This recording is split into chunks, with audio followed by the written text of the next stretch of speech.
Let's get started.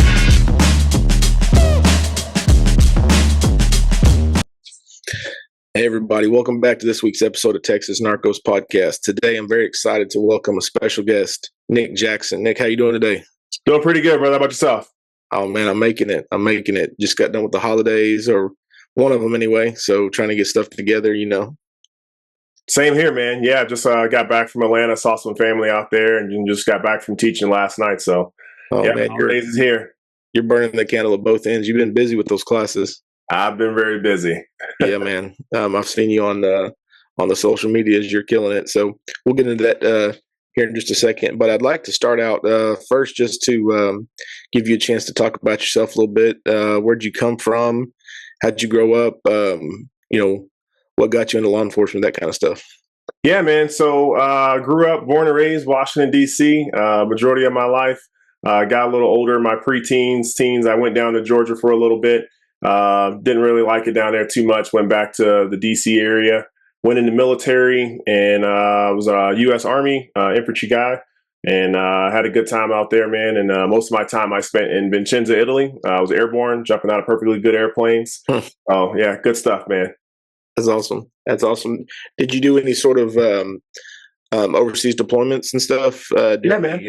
Yeah. Okay. Cool. Yeah, I had 2 tours Afghanistan. So good times, man. Lost a lot of friends though. Just past Veterans Day, Memorial's Day. So yeah, man. Just it was good. It was a good experience though. Growing up, life lessons learned for sure. Gotcha. So you get out of the military. What got you into law enforcement? Being an infantryman, all we did was we carried guns and we blew shit up, man. So I wanted to do something just as good domestically. And the only thing close to that was law enforcement, and learning a whole different set of rules of engagements was a little bit of a learning curve, but that's what I wanted to do. I wanted to carry a gun. So I knew that from the very jump. And on top of that, growing up as a kid, a lot of people who knew me family wise as well, I wanted to be a cop from very, very young. I grew up in Pampers watching cops, my twin boys now. They love watching Cops, Live PD, the body cam TV show. So I knew very early on I was going to be a cop. Yeah, me too. Same thing here. Ever since, after 9/11, I really decided, I wanted to be a cop. I thought I wanted to be a fireman first. I did that for a little bit and I was like, no, I don't like this. I want to carry a gun. So, I switched after that. So your current job that you have now, have you been with the same agency the whole time, your whole career? No, man. So I've probably worked for 4 or 5 departments now. And so 2 of those, my last 2, including my current, have been federal. So I work for a federal agency, and I'm out on the southwest border running a K-9. Okay. Prior to that, did you work any time on patrol, like in a city or a county, something like that? Yes. I started Southwest Georgia, started in Albany, and that's where I started my law enforcement career. And then, I missed home. Southwest Georgia just wasn't doing it for me. The gnats and alligators, and I'm like, yeah, me. So I moved back home to the D.C., Maryland, Virginia area, the DMV, and I picked up there law enforcement and got in on the federal side shortly after that. Okay, cool. And so now your current assignment is full-time highway interdiction with the K-9, right? Yep. So my full-time is, like you said, just full-time interdiction. I'm assigned to another federal agency as a criminal interdiction task force. And I work primarily in New Mexico. But, my area of operation for my current agency and unit, I cover 5 states actively: New Mexico, Arizona, Colorado, Utah, and Nevada. I'm getting ready to go to Nevada actually here in a couple of weeks. So in January, I'll be out in Nevada working I-15. Oh, wow. That should be fun. Always fun, man. Lots of traps on the 15. Lots of traps. Man. That's cool. So the class you're teaching, you want to talk about that a little bit? How you got into teaching, that kind of stuff, and where you're at now? Man, I had a lot of good mentors, coming up in the interdiction community. And, Mike Temez, one of those guys, man. And I just really had a good passion for teaching. I know Mike's been on your podcast. And I started off, when I got an interdiction, a lot of people wouldn't teach me a whole lot, especially like the senior guys within my agency. And they would just show me like little nitbits. And I was making decent seizures, a couple ounces and some guns and stuff. But I was seeing these guys like hitting kilos and traps. And I'm like, I want to do that. And then as I got more proficient in my abilities and honestly paying out of pocket, because a lot of agencies that I went to go teach for, they wouldn't pay to send me any schools. So Yeah. I had to pay for a lot of this stuff out of pocket. So paying out of pocket and getting more proficient, hitting, bigger seizures from compared to what I was hitting early on, I decided that, hey, I want to go a little bit further. And then I got into an FTO role and, younger guys were coming in behind me, asking me how to do things. So just kind of put together a little bit of a catalog of things that I was looking for, things that I would do, best practices, bad practices. So basically I would put stuff together so that people could learn from my failures and not have to try and go out there and guess like I was doing early off in my career. And then, guys like Mike and other guys that are out there as well kind of took me under their wing, showed me some different things, and me going to their class multiple times over and over, being a repeat student, attendee in their class. And I just started, grasping things a lot more. And kind of just as I went on, I just kind of got that passion. Well, now I want to share, the things that I've learned and share the things that I'm doing and show guys and girls around the country like, hey, this is how I do it. There's more than one way to do it, but this is what I found to be effective. And that's kind of what I teach. So rolling into my class, my shirt here, obviously, Interdiction Academy. That's my primary class. That's where most people know me from, Interdiction Academy. And it's more of an advanced class. So I incorporate it so that it doesn't just include interdiction on the highway, right? Because let's be honest, 90% of cops that are out there don't even work that interstates, probably 95 to even be fair.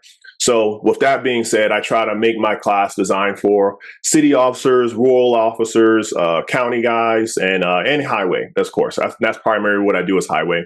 So I have a overall encompass course that would cater to all of law enforcement across the board. And I kind of teach the emphasis on, target selection of the vehicles, doing a good roadside interview. That's my big bread and butter, the interview. And all the way down to, determining if I'm going to search a car or not, because like I said, early on in my career, I was just guessing. I was searching 5, 10, 15 cars a day, being a little exaggerated, but I was searching a lot of cars a day. Right. And I was turning up, maybe a couple of cases, but I wasn't getting that fruitful case that I was really looking for. So this class that I have, Interdiction Academy, is designed to take those officers and trying to hone those skills in so that they can narrow down their target selection and target actual, higher level, mid-level smugglers or criminals in that nature. Right. And then my second class that I just recently designed, first class was kicking off in January. It's called Deception Behavior Detection. And that class is geared 8 hours, 100% to just interview.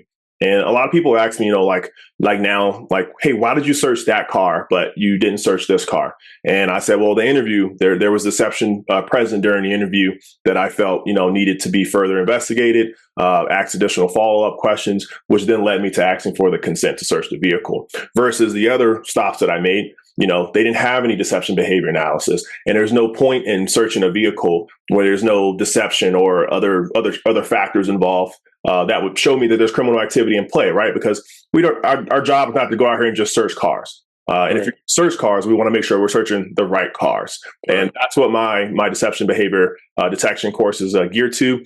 But also with that course, it's not even just designed for interdiction. So I wanted a class that wasn't set for interdiction because we as police officers, patrol officers, we go out and take 911 calls from service, domestic violence, sexual assaults. So applying these basic factors as it relates to picking out deception, picking out deceptive responses, understanding the body, that stuff is what I want officers to be able to be a better interviewer out there on the road, because even if you're not working interdiction, you talk to people every day and trying to figure out who's being truthful and who's being deceptive. And usually a short span of time while you're out on that call, that's where I want officers to be able to hone in on. Yeah.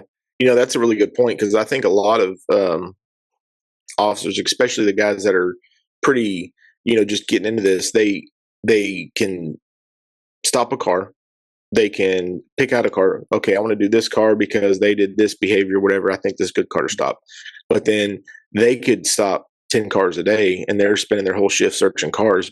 Yeah. Being able to really figure out which one is worth your time to search and which one's not, I think is a very, very important part of the game that I think a lot of people are missing. You know what I'm saying? So it's good that you're teaching that.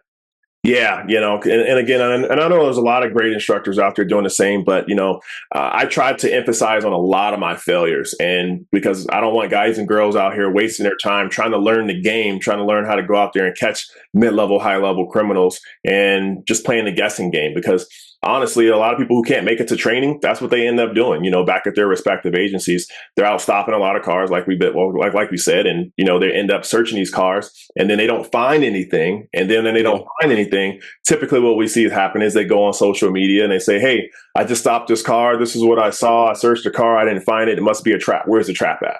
And Right. you and I experience, it's like it's not always a trap car. Yes, they may be being deceptive to you, but why are they being deceptive? Right. Being deceptive because they just came from cheating on their spouse? Are they being Right. deceptive because they are in a stolen car and you didn't catch it because they're plate flipping, or whatever the factor may be? But that's what I'm trying to get officers to understand, it not everybody's a drug smuggler, not everybody's a money or a weapon smuggler. They could just be lying to you. People lie to cops, and Right. guys, girls have to understand that. Right. That's a good point because especially the guys that are on patrol, right? So they're having to answer calls, they're having to work their beat. If they're out there stopping all these cars and doing all these searches, but they're coming up empty-handed, that could really cause a problem. On their shift, there are other guys on their shift maybe like, "Hey, man, I'm out here humping your calls, and you're out there searching cars, and you didn't find nothing." Or their sergeant's like, "Hey, man, you need to take it easy, blah blah blah." But if you can get more bang for your buck, and the ones that you do search, you end up with something, it makes it a lot easier on that officer to be able to go out there and work, and their supervisors to be supportive, and their people on their shift to be supportive, to where they're not just hogging up all the time, just and coming back empty-handed. So that's a good thing. Yeah. And like you said, man, I mean, me and you both, we started out probably at a patrol level to some degree. And same thing, man, I work for agencies where when I wanted to search, like say a box truck, like I have to realize that if I search this box truck, I'm tying up resources for me being available to respond to a call for service, and I'm not being available. So, not being the shift Blue Falcon, Right. so to speak, no one wants to be that person. But yeah, that's one of the kind of like the downfalls you'll have to kind of get through, and some of the hurdles you'll have to get across. But one of those other hurdles are senior officers on your department, whether they work interdiction or not, kind of unrelated, but kind of talking down to the newer officers to be like, that stuff doesn't work. Let's get out here and just take your calls and go home. Do your reports, and you have that barrier a lot of officers have to get over. So yeah, that's true. I see that. Talk to a lot of officers, and they're like, "Man, the guys are just hating on me, right? They're hating on me because I'm out here trying to work, and this, that, and the other, or they're hating, or other people who have been proactive in the past but haven't been successful. They hate on them because because they are being successful and they are hitting stuff, and it can really be discouraging. And then also what you hit on earlier about having to pay for your own class. I got a guy who works at the agency that I work at my home agency, who, he wants to go to training, and then he ends up having to pay for it himself, which he does, so having the support all the way up from the training, getting the funding to go to training, and then the people on your shift being supportive of what you're doing, I think is really important to try to keep you motivated, to where, you do this for a couple of years, and then you're like, oh, well, I get paid the same whether or not I get out there and work, or if I just go where the radio tells me to. So trying to find that balance is important, Yes, it is. And, I had to make that decision in probably my first three agencies, honestly.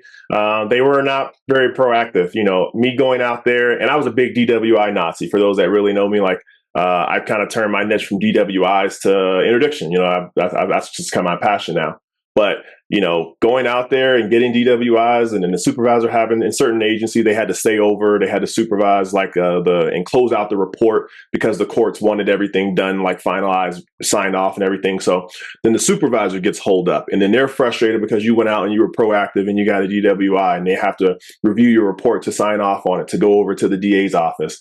So it was just, working in those types of environments, like I said, it's very discouraging. And when you want to go to training or you want to do something, they rather not give you the training, because I've been in positions like this. They don't want to give you the training. They don't want you to get better at doing your job, and they rather you just stay minimized. And I found a lot of times, I had to pay for a lot of schools, probably I'd probably put at least 95% of the classes in my early on my part of the career. If it was not something community relation, public service, highway safety, they didn't care. They were like, no, we don't care about interdiction. Like straight up told me to my face. And that's something that I was like, cool, this is not the place for me. I'm going to have to move and go somewhere where what I want to do and my passion is going to be accepted and even mirrored among the shifts. And that's what I have to do. My last two agencies have been great for that. That's good. I hope coming up in the next couple of years, there's been a huge influx of drugs, obviously coming over the southern border in the last, let's say, 3.5, almost 4 years, right? And I'm hoping that we can start to get. I mean, I don't know if this is going to happen or not, but a program where the agencies that are being affected by this, the agencies along the border and all across the country, can start getting some money from the federal government to help send officers to training. Because I mean, you can only have a certain number of interdiction officers and people at the ports and the border patrol and the CBP and all that kind of stuff looking for this stuff. It comes down to where the counties and the SOs and the cities, they're going to have to step up their programs and start getting this stuff, and that's going to take money, right? So hopefully that'll be something that's addressed in the next, administration. Hopefully, so we'll see. I'm counting down, man. We got about 45 days or so. I think come January 20th, January 21st, the next day, I can see a lot of positive, implications as far as laws and policies going into effect that are going to get better for us here on the southwest border. And got an operation actually next week. So I'm going to be over in Arizona, back down there closer to the border. So I would love to see some policy changes for sure. Yeah. It's crazy how the administration can affect drug prices. We've talked about this on the podcast in the past. I remember in 2018, 2019, we were working cases and we were buying kilos of Coke and they were 28, 29, almost $30,000. And then now in 2023, 2024, we're buying kilos for 12.5, 13.5, 14,000, of Coke, double the price. And then, I'm sorry, half the price. Yeah. And then like the meth, I mean, I remember back in the day, I mean, the first time I did an undercover buy, and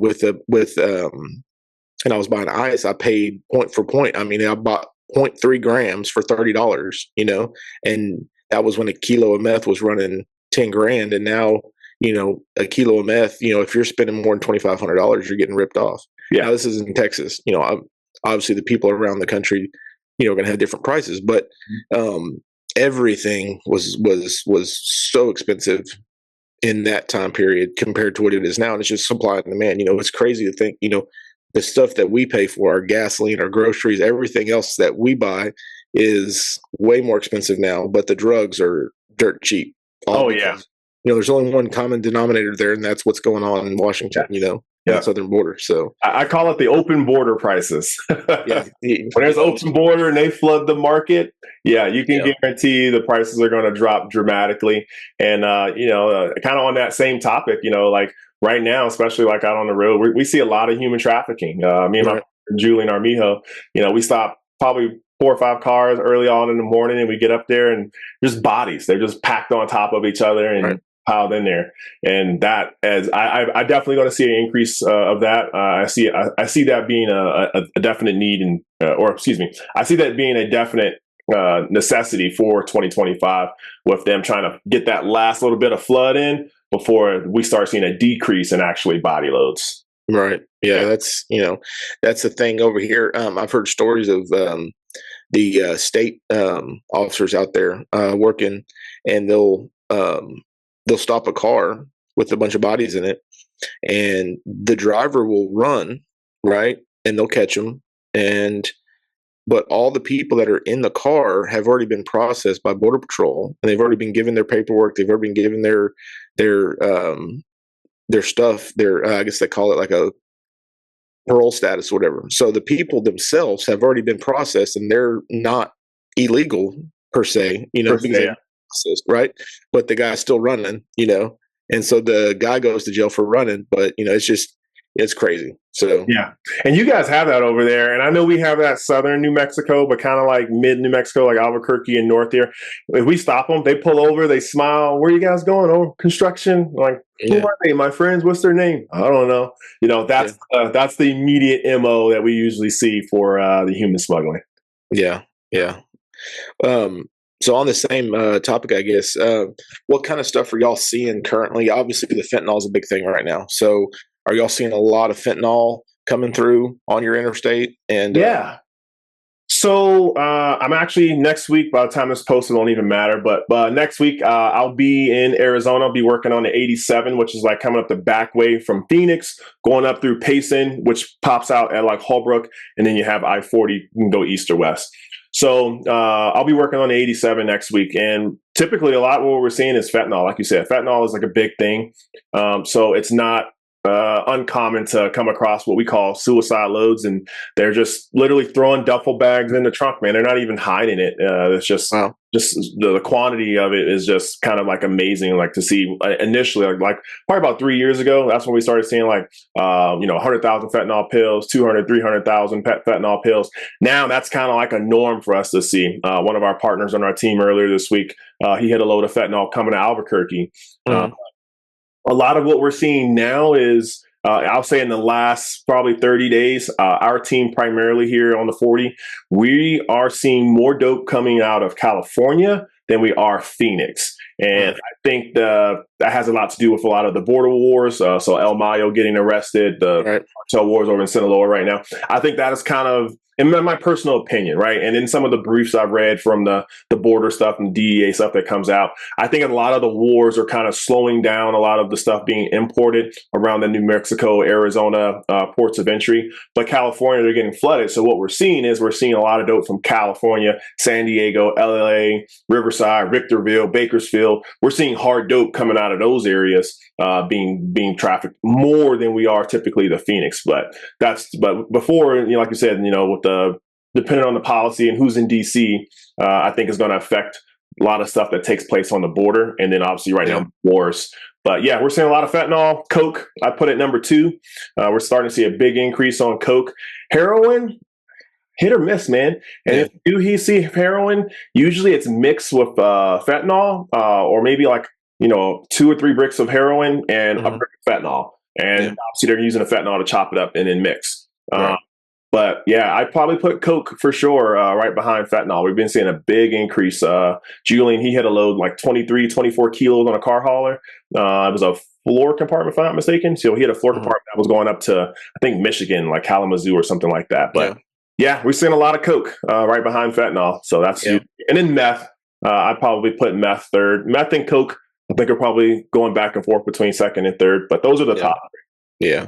Yeah, I know Texas is real big on meth. I mean, that's our big thing where I'm at, is the meth, getting it in the liquid and converting it over to the crystal. The crystal that actually comes across the border is not as common where I'm at, so you can always, well, in my opinion, I think you can always tell whenever you see it if the crystal that you have came across as crystal or if it was converted here, because a lot of the dope we see here is already, it's just in like a big, like a gallon sized bag. And we Okay. know that was crystallized here, came across as liquid, it went to a conversion lab, it was cooked out, and then it was bagged up and transported here in Texas, as opposed to the stuff that is trafficked across the border already crystallized. It's more packaged for transport, right? It's got the paper and the plastic and everything wrapped up in it. So, but we see a ton of it that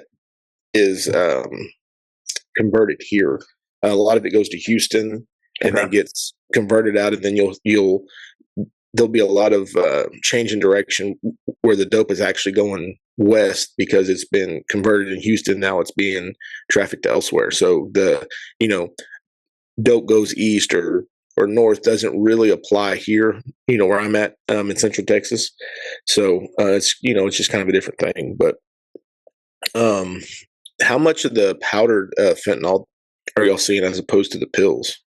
Not uncommon. Obviously, for us, at least in our area, the M30s are very, very prominent. That's pretty much what we see on a high end. But it's not uncommon for us to get a couple keys of just pure fentanyl. Very, Mhm. very common for us as well. But the M30s or the pre-stamps, those are going to be our most common versions that we're going to come across, but not uncommon to get powder. Yeah. It's crazy how things change. I remember the first time I saw an M30 back in 2018. We had purchased, I don't know, 10 or 15 of them, and we were trying to get oxys, right? And the price on them was oxy price, which was $1 a milligram. Mm-hmm. So it was, for one pill, it cost us $30, and then we got it like, man, this pill looks weird. We tested it, like, oh, it's fentanyl. Oh, we've heard about this, but that was the first time we actually seen it. Okay. And you could tell it was different. And back then, I guess the big thing was getting the powder, getting the base, the cut, and then doing it yourself and actually pressing them yourself here. And I think that's pretty much gone out the window with them getting produced in Mexico. It's a lot easier just to, put a couple 100,000 pills in a bag and get it across the border than it is to, try to do it here. So that's a different, a change in the trend, I guess, Yeah, and I relate that probably 100% to demographics. So kind of what you're just hit on, like, so we do, and we have had a couple cases here in Albuquerque area, primarily where they are pressing them, but a vast majority of the cases we see are coming in, wire cases and stuff that we working on. They're going to Phoenix and they're bringing this stuff up, or even Tucson, Nogales. So they're bringing it across the border already stamped and ready to go. So yeah. kind of funny on the prices. What are you guys paying now? We're paying like maybe 75 cents to $1 now, roughly, for a pill. What do you got? They're a little bit more than that. They're probably, I don't know, $2, $3, something like that. They're not. Yeah, it's not as cheap as it's not as cheap as it is over there where y'all are at. But Yeah. that's the thing with anything. Yep, and I think it's, again, goes right back to demographics. I was teaching a class up in Massachusetts the other day, and I was talking to some guys, and I'm not sure if they're from like New Hampshire or Vermont, but had one of the guys, and they were telling me like, yeah, like one pill M30 up there goes for like almost $40, and I was like, oh wow, yeah, that's the difference in the prices of the regions depending on where people are coming from. Because we get all people from the Northeast region or even Midwest. They'll come down here to Albuquerque, El Paso, Phoenix, Tucson, and they'll buy them. Like I said, 75 to $1 on the dollar, and then head back and then jump those prices up. So it's very common for us to see that. Yeah, yeah. Let's shift gears a little bit here. Yeah. Can you talk about the first big dope seizure that you got, after you got out into a full-time interdiction position, and you're out there and you're doing your thing? What was the first like big hit that you got that you want to talk about? Yeah. So I actually started full-time here when I came to New Mexico. And at the time, one of our agents, he was just one of our drug agents, our supervisors were remote at that time. And I was working I-25 and just north of Albuquerque. And, I-25, even with the team I work with now, they were some of the original interdictors that were on the team. And it wasn't a very common route north of Albuquerque for the team to come out and work. Typically, everybody would stay on I-40 or south of Albuquerque on I-25 for traffic coming up from Juarez and El Paso. So, this particular time, I just said, you know what, I'm going to work north of Albuquerque on I-25. It's very hard to work. We have a cable barrier that runs almost 95+% of the interstate. And then the medians, there's like maybe one median every 5 to even 8 miles sometimes. Turning around and setting back up is very difficult. Yeah. So, there's one particular day, I'm working I-25 north, and it was in August of, I believe, 2017. And I'm working traffic coming north, and this guy comes by. I'll never forget it. He's in a 2001 Toyota Avalon, like a beige white color. And I was really hip to like the license plate sequence in Arizona. Thanks to licenseplate.cc, if you're not familiar with that. So this guy goes by, and he had a Charles series plate, and I didn't have to have my terminal open. He went by, and I was like, oh yeah, that's a brand new plate.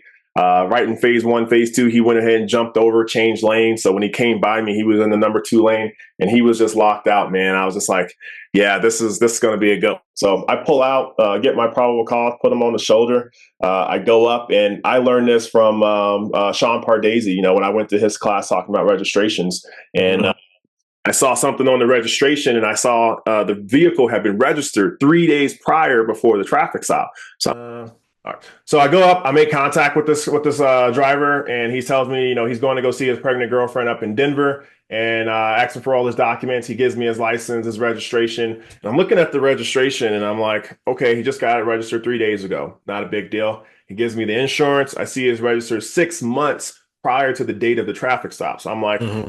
okay, cool. Maybe he couldn't afford to get the car registered. Common happens, right?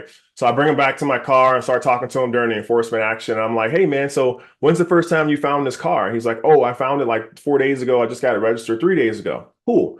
So prior to like 3, 4 days ago, have you ever had this car or seen this car before? He's like, nope, that's my first time. I just got it. I was like really excited. Like, cool, man. Well, how'd you get it insured 6 months ago prior to the date of the traffic stop? And he goes, and I'm like, got you, man. I was like, all right, man, I'm gonna finish up here, man. We'll be leaving here shortly together. That's Uh, awesome. yeah, a little acronym I kind of took from Sean back then, Yeah. and finished up with the stop, man. Asked him for consent, and he's like, yeah, he was real confident about it. And I go in, I search. Funny story about it. So I had a Toyota when I was younger, so I knew kind of the layout, the lay of the land. So I went in, and right before I even got in and did anything, man, I looked at the driver's seat, and it was the backing of it, where the seat, it was just kind of flat, normal like. And I look at the front passenger seat, and it was pregnant, and I was like, what the hell? Uh-oh. I did my little depth compression. And I touched, and I was like, "Oh, something's wrong." And I just pried back just a little bit. And when I did it, I actually broke the clip. Right. All right. So I learned from my failures. I broke the clip, but good for me. Nothing but bundles fell out of the back of the seat. So turned out to be he had the front passenger seat. He had two in the driver. That's why I didn't look pregnant. And he had about 3 or 4 more in the center console. So it turned into about 16.2 pounds of meth, and then he had 2.2 pounds of heroin. So that was my first significant seizure, working full-time interdiction. And Yeah. man, that day there, I mean, I was already pumped, but not a lot of guys on the team were regularly working I-25, and to hit a Right. out there, man, I was really pumped and motivated, man. And then my success just kind of skyrocketed from then. That's awesome, man. That's a good hit. That's a, especially being, your first one on the team. Yeah, yeah, yeah. I was pretty stoked about that. And the funny story, man, everybody went to lunch, and I was like, no, I'm gonna hang out here. And they were like, man, you're not gonna get anything, man. It's Friday. Come on, let's go get lunch and let's get out of here. And I'm like, nope, I'm gonna stay out here. I'm gonna keep working. And a couple, like not even an hour or so later, I had to call them all to leave lunch to come out and back me up to take it back to the office. So, That's awesome. good times, man. That's awesome. Yeah. Um, how much do y'all work the westbound hitting money? Hang on, I'm gonna move my. So, computer's about to die. All right. So working westbound, like I love to work westbound now. That's a lot of what I like to do. Westbound, one, it keeps me teaching because if I keep getting hit with subpoenas and I can't make it to class, I have to cancel classes. So I, for one, like to work westbound a little bit more. And a lot of people get scared to work westbound because they're like, oh, it's money. And it's either you're either one of two categories. You've been taught that money is illegal and you can't have 10,000, 100,000, $1 million. You can have Right. however much money you want in your car. You can fly through TSA with however much money you want, as long as you're domestic and as if you're not talking about international, but domestically, you can have as much money as you want. Not get into border nexuses, but like I try to go out and teach officers like there's nothing criminal about money. Right. I gave a guy back like a week and a half ago. He had $80,000 cash. I had nothing legally to seize it on. His story added up, where the money came from, where he was going. Cool, man. Here's your money back. Have a good day. Drive safe. A couple days later, stopped a semi truck. Had $120,000. Wasn't able to prove it. Got him to disclaim it. Signed a disclaimer form. Gave him the disclaimer form. Sent him down the road. Booked the money into the evidence. Got a check, and then and went from there. So Right. trying to understand that, man. When I first started out, money is just, it's not illegal. And if you're going to take people's money, just make sure you're going to do it legally and ethically, because money in itself is not illegal. And that's a big thing that we are still battling in some places around the country, that officers are thinking that money is illegal. Right. Yeah, that's a big thing. We get calls all the time, or I do. People like, "Hey, I found this money." I'm like, and what? Like, there's got to be more to it than Yeah. just, oh, they had 10 grand in their center console. So that's important too. Yeah. Um, before we jump off here in a few minutes, where can people go online to get information about your class? Yeah, so my Interdiction Academy class, you can sign up for my in-person or on demand. So if you are a law enforcement officer and you have your law enforcement ID, you can go to streetcop.com, click on training, and then click on demand. And then I have my class it's an 8-hour class. It's been pre-recorded. You can get my full class. Now, disclaimer, I give it out to everybody. My in-person class, I change my in-person PowerPoint almost every class. Why? Right. Because if I'm teaching, like I just left Massachusetts yesterday, my class is catering to the Northeast region of the country. Right. I teach in Texas. I'm making classes and I'm finding videos of individual smugglers that are traveling from typically the Southwest back to Texas, kind of still Southwest, Southeast. Yeah. I'm finding videos particularly pertaining to criminals for that region. And then I Right. also try to throw in case law. So that's where my online class is. And you can also find in that same area my in-person class. I have a bunch of classes coming up for 2025.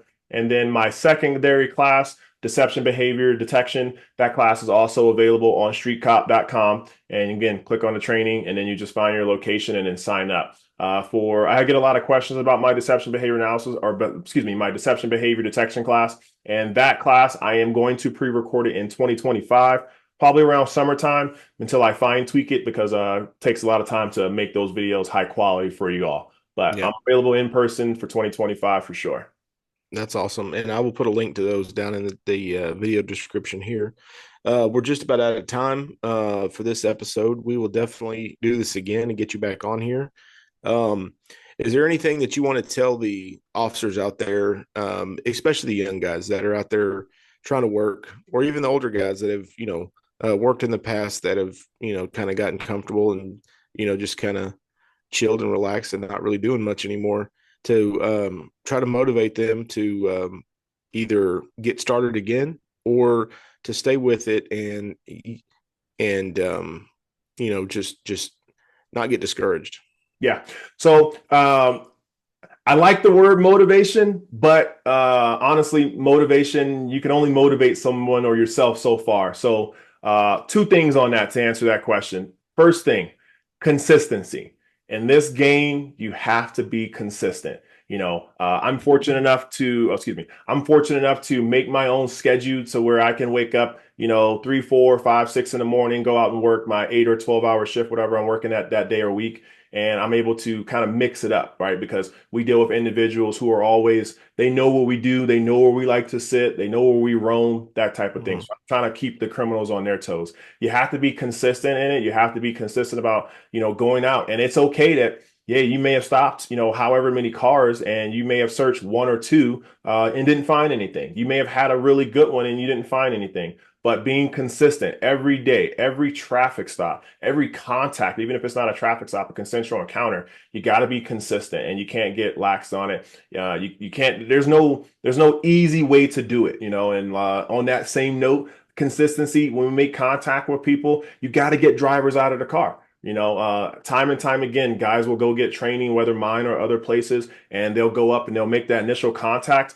but they forget that we need to bring the drivers back, separate them from the passengers, talk about their travel plans separate because you don't want to talk to them side by side so each one can Right. hear the answers. So being consistent in your basis and your foundation will go a long way.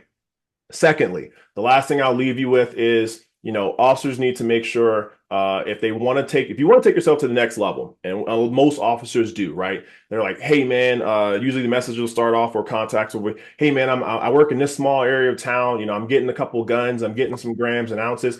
How do I go to kilos? Two things on that. It's demographical. I work the Southwest border. It's not uncommon for me to go out here and daily hit kilos. You put me in the Northeast region, I'm probably going to be hitting ounces, maybe a pound, maybe a kilo, once or twice a year, if I'm Right. lucky, depending on my demographical area. So don't compare yourself to other people. You have to remove yourself from that.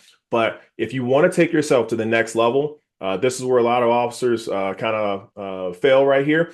They're constantly looking for the 1996, as an example, Honda Civic. And Right. They constantly are stopping that one, or the Chevy Impala on 22-inch rims. And then this nice clean BMW or Jaguar goes by them, family appearance, no window tint, no stickers, no nothing on it. And they see driving behavior, but they don't go after it and stop it. They're so focused on the low-hanging fruit. And hey, there's nothing wrong with low-hanging fruit. If that's where you want to keep your career, Yeah. their whole career, that's what you're gonna be with. But if you want to go to those mid-level, high-level criminals, you got to change your target selection. You got to get out of your mindset of, I'm only going to stop these cars. These cars have been fruitful for me in the past, and these cars usually just end up being good Samaritans.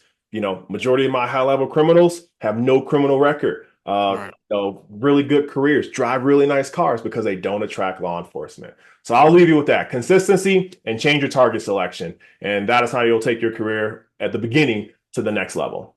That's awesome, man. I appreciate it. Yeah, man. And I appreciate you coming on, and everybody else. I appreciate your listening. I appreciate your support. And we will see you guys down the road on Texas Narcos. Yeah. Thanks for having me on, man. I appreciate it, man. All right, man. Thank you for tuning into this episode of Texas Narcos Podcast. We hope you enjoyed it. Remember to hit that like button, subscribe to our channel, share our podcast with your friends and family. You can find Texas Narcos Podcast on YouTube, Spotify, Apple Podcasts, and iHeartRadio. Your continued support helps us to bring you stories like the one you just heard. Thank you, God bless, and we'll see you down the road on Texas Narcos.